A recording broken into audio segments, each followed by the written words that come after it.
Hey guys, কেমন আছো সবাই? আশা করি অনেকেই ভালো আছো এবং আমি আল্লাহর রহমতে এবং আপনাদের দোয়ায় অনেক ভালো আছি। শুরু করা যাক ব্লগটা। যদি এটা ব্লগ না, এটা কিছু নির্দেশমূলক কথা আমি বলতে চাই আপনাদের। এই কথার টপিক মানে এই ভিডিওর টপিকটা একমাত্র শুধু মুসলিমদের জন্য, যেহেতু এটা মে মাস। এই মে মাসে কিন্তু সরকার গঠন হয়েছে, বিজেপি সরকার আমাদের পশ্চিমবঙ্গের মানে মুখ্যমন্ত্রী হয়েছে। এই কারণে সে অনেক নিত্য নতুন মানে আর কি বলবো, নিত্য নতুন মানে আইন তুলেছে। তার মধ্যে একটা আমি তুলে ধরবো, সেটা হচ্ছে কুরবানি।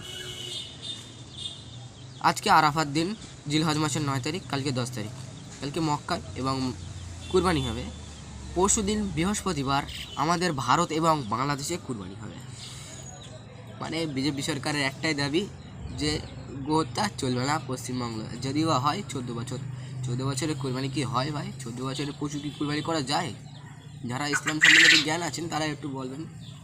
চলুন বাদ দিই।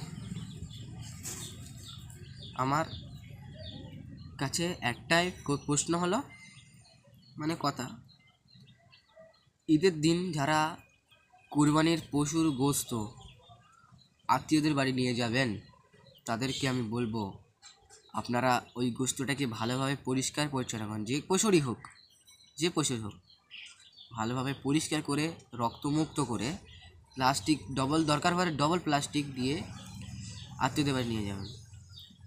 কারণ রক্ত একটা খারাপ জিনিস, আপনারা এখান থেকে কোন নিয়ে যাবেন যদি কোথাও পড়ে। আমাদের ভারতবর্ষে অনেক মানুষই বাস করি, ভারতবর্ষের কথা ছাড়ি, আমরা পশ্চিমবঙ্গে বাস করছি। পশ্চিমবঙ্গের কথাটাই বলি। পশ্চিমবঙ্গে অনেক ধরনের মানুষই আমরা বাস করছি, হিন্দু, মুসলিম, বৌদ্ধ, খ্রিস্টান অনেকেই আমরা বাস করছি। সম্প্রতিটা যেন বজায় থাকে সেই দিকটা খেয়াল রেখে আপনারা আপনাদের কাজ করবেন। সকলকে ঈদ মোবারক। আল্লাহর কাছে একটাই দোয়া চাই, যেন ঈদের দিনটা সকলের সুস্থতার সঙ্গে এবং আইন মেনে চলে আমরা যেন ঈদ উদযাপন করতে পারি। তো পশ্চিমবঙ্গে অনেক মসজিদে অনেক রকম ইমাম সাহেবরা বলছে, সকলেই চাচ্ছে গো হত্যা বন্ধ হোক।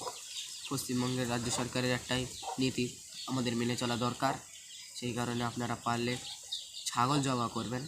কোরআনে 8টা থেকে 9টা পশুর কথা বলা হয়েছে, আপনারা যেটা বারণ করেছে পশ্চিমবঙ্গ সরকার সে দুটো বাদ দিয়ে, মানে গরু আর মহিষ বাদ দিয়ে অন্য কিছু ছাগল, ভেড়া, দুম্বা। এখানে উট কিংবা দুম্বা খুব রেয়ার, মানে ছাগলটাই বেশি চলে আর।